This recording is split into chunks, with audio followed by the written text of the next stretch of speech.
सबसे पहले सभी को नमः शिवाय। आवाज़ सुनता हर किसी का, न ही कोई भूला हो। सबसे पहले आद उसकी, फिर सभी दुनिया की हो। आज मैं अपने YouTube चैनल के माध्यम से स्वर विज्ञान का चौथा एपिसोड लेके आए हैं। तीसरा एपिसोड में हम आप जाने कि जब हमारे शरीर में चंद्र नाड़ी यानी ईरा नाड़ी बायां स्वर एक्टिव हो तो हमें क्या क्या कार्य करना चाहिए। आज हम चौथा एपिसोड में यह जानेंगे कि यदि हमारे शरीर में सूर्य नाड़ी पिंगला नाड़ी यानी दाहिना स्वर एक्टिव हो, चल रहा हो, तो हमें कौन कौन से कार्य करना चाहिए अपने दिनचर्या। चलिए हम समझते हैं। हमारे शरीर में जब दाहिना स्वर एक्टिव हो तो हमें उसी समय खाना खाना चाहिए।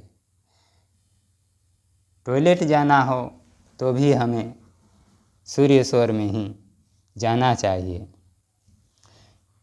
निंदा सूर्य स्वर में नहीं करना चाहिए और न ही निंदा सुनना चाहिए। नज़दीक का यात्रा करना हो तो सूर्य स्वर में करना चाहिए।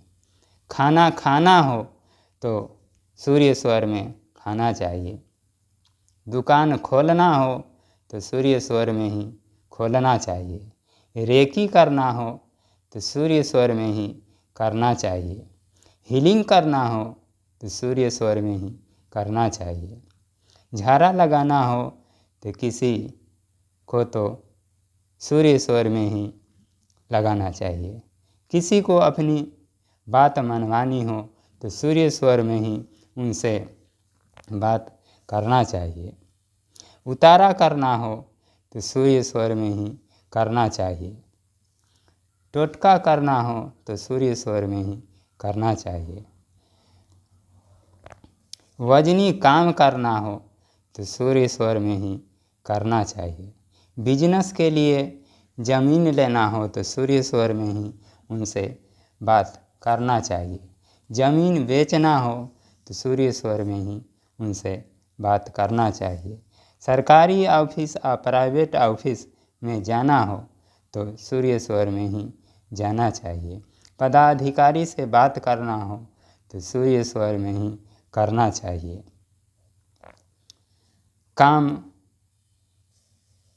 करना हो तो सूर्य स्वर में ही करना चाहिए। यानी कि वजनी वाला जो भी काम करना हो तो सूर्य स्वर में ही करना चाहिए। किसी से काम लेना हो तो सूर्य स्वर में ही करना चाहिए। दरख्वास्त लिखना हो या दरख्वास्त जमा करना हो तो सूर्य स्वर में ही करना चाहिए। यात्रा करना हो पैदल तो सूर्य स्वर में ही करना चाहिए। ऑनलाइन बिजनेस करना हो तो सूर्य स्वर में ही करना चाहिए। वीडियो यूट्यूब पर अपलोड करना हो तो सूर्य स्वर में ही करना चाहिए। उधारी पैसा देना हो और ब्याजी पैसा देना हो तो सूर्य स्वर में ही देना चाहिए।